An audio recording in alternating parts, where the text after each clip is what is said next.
Selamat pagi dan salam sejahtera. Saya Welzan Simon dan rakan penyelidik saya, Nurul Kristina alias Kristinaku akan membentangkan tajuk penyelidikan kami iaitu kaedah amali ulangan sebagai pendekatan akademik terbaik bagi pelajar pendidikan khas dalam bidang pendidikan teknikal dan latihan vocational TVET, Sijil Asas Pastry di College Community Lahadatu Sabah. Isi kandungan dalam pembentangan ini akan merangkumi pengenalan, latar belakang kajian, penyataan masalah, objektif kajian, tinjauan literatur, metodologi kajian yang merangkumi reka bentuk kajian, populasi dan sampel kajian dan juga instrumen kajian. Seterusnya adalah dapatan kajian, kesahan dapatan kajian, perbincangan dan seterusnya adalah kesimpulan. Bahagian pertama adalah pengenalan kepada kajian ini.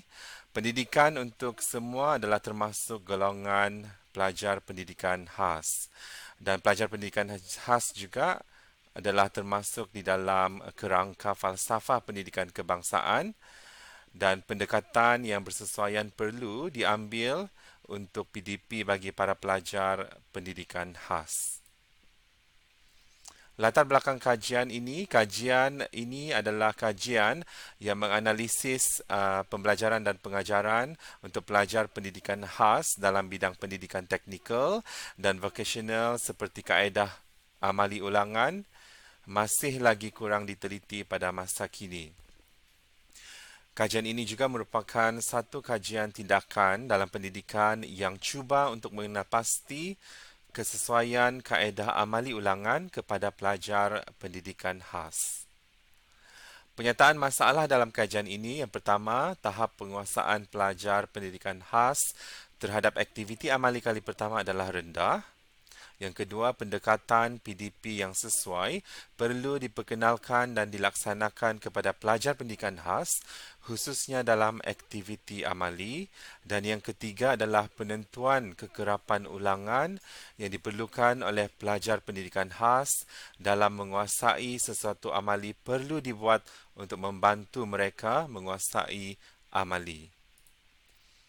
Objektif kajian ini, yang pertama, menentukan tahap penguasaan sesuatu amali di kalangan pelajar pendidikan khas dan yang kedua adalah menentukan kekerapan ulangan yang diperlukan oleh pelajar pendidikan khas dalam menguasai sesuatu amali.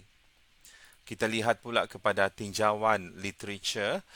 Permasalahan awal pelajar pendidikan khas telah dikenal pasti iaitu tahap penguasaan mereka dalam melakukan amali adalah rendah untuk kali yang pertama. Oleh itu, kami sebagai penyelidik merancang untuk meningkatkan kekerapan amali bagi sesuatu topik amali agar pelajar pendidikan khas dapat menguasai amali dengan lebih baik. Keberhasilan proses PDP adalah bergantung kepada cara guru ataupun pensyarah mengajar. Dan guru ataupun pensyarah semestinya perlu menyesuaikan pendekatan, strategi, kaedah dan teknik pengajaran dan pembelajaran supaya mencapai objektif pembelajaran yang digariskan. Dan kaedah amali merupakan kaedah yang paling praktikal apabila digunakan dan dapat membantu pelajar secara langsung dalam pembelajaran di dalam bengkel. Dalam kajian ini, kami menggunakan pakai model kajian tindakan Chemis dan McTaggart 1988 yang bersifat kualitatif secara pemerhatian untuk mengenal pasti kesesuaian kaedah amali ulangan terhadap pelajar pendidikan khas. 4 prosedur terlibat. Yang pertama membentuk perancangan, yang kedua menjalankan tindakan, ketiga perekodan dan keempat adalah refleksi.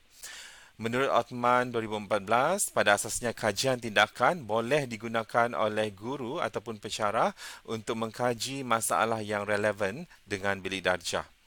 Kajian tindakan dalam konteks ini juga adalah bersifat naturalistik dan selalunya menggunakan teknik participant observation untuk mengkaji dan menyelesaikan sesuatu fenomena atau masalah yang berlaku dalam bilik darjah. Reka bentuk kajian yang terlibat adalah berasaskan model kajian tindakan Chemis dan McTaggart 1988, bersifat kualitatif secara pemerhatian. Metodologi 4 prosedur yang terlibat iaitu mengenal pasti masalah dan membentuk perancangan, menjalankan tindakan pelaksanaan, perekodan dan juga refleksi ke atas tindakan. Populasi dan sampel kajian bagi gelung pertama, kami menggunakan pakai 6 orang pelajar sijil asas pastry bagi ambilan Mac 2016 sehingga November 2016 dan ini merupakan kajian tindakan rintis. Gelung kedua, kami menggunakan 9 orang pelajar sijil asas pastry ambilan Mac 2017 sehingga November 2017 bertujuan untuk kesahan data bagi kajian rintis tersebut. Kajian tindakan yang dilakukan adalah untuk mengkaji masalah yang relevan dengan bilik darjah di mana para pelajar pendidikan khas mempunyai tahap penguasaan yang rendah pada kali pertama amali dijalankan. Dan kajian tindakan ini adalah bersifat naturalistik, participant observation untuk menyelesaikan sesuatu fenomena. Dan model kajian tindakan dapat dilihat melalui gambar rajah ini di mana ada 4 prosedur yang terlibat, melibatkan tinjauan awal, merancang tindakan, melaksana tindakan dan memerhati dan juga mereflect. Dan ini adalah satu kitaran kajian. Instrumen kajian yang pertama melibatkan helaian amali yang telah digariskan oleh Jabatan Pendidikan Politeknik dan Kolej Komuniti. Instrumen kedua adalah rubrik pemarkahan yang digunakan oleh pensyarah untuk menilai pelajar semasa menjalankan amali di dalam makmal.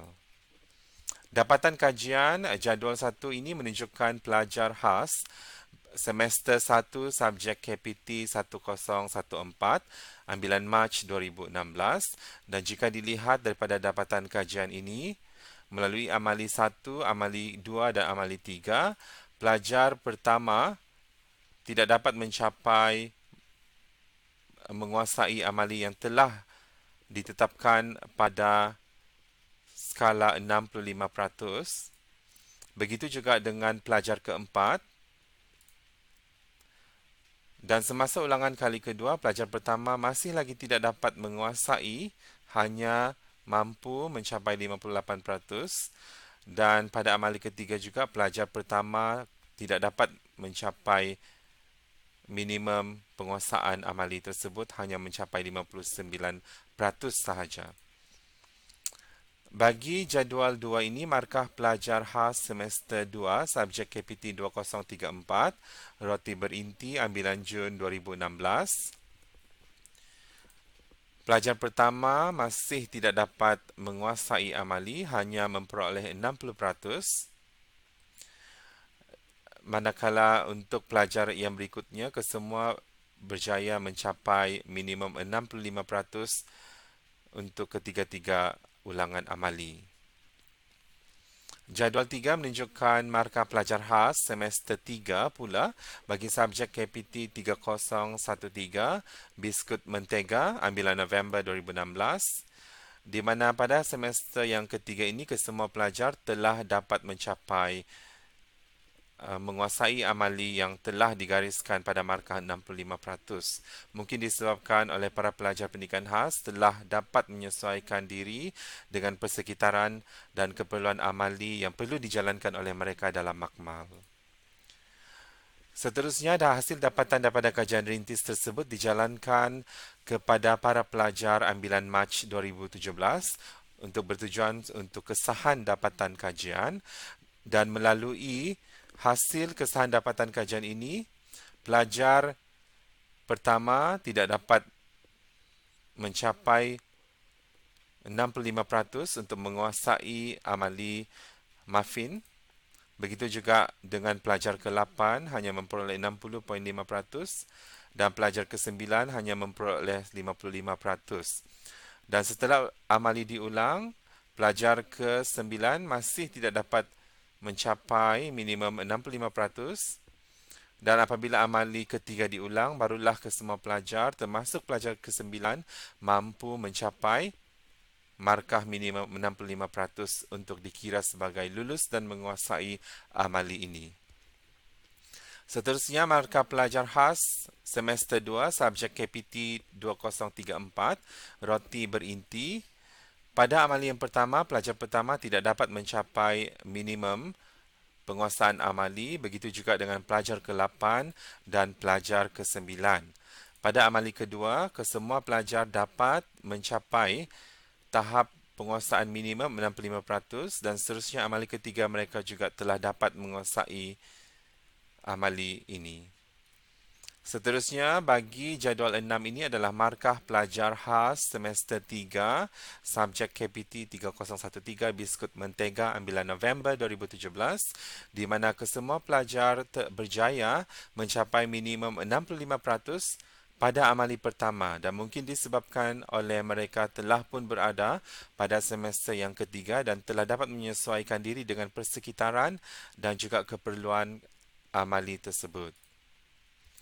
Perbincangan yang pertama, tahap pencapaian pelajar khas dilihat meningkat setelah ulangan amali dijalankan sebanyak 3 kali. Tahap penguasaan dan pemahaman pelajar di dalam subjek adalah lebih baik setelah sesuatu amali itu diulang dan kesahan data kaedah amali ulangan ternyata mampu meningkatkan kefahaman pelajar pendidikan khas setelah ianya diuji pada gelung kedua ambilan Mac 2017 sehingga November 2017. Dan kesimpulan daripada kajian ini, yang pertama, tahap penguasaan pelajar pendidikan khas terhadap aktiviti amali kali pertama adalah rendah.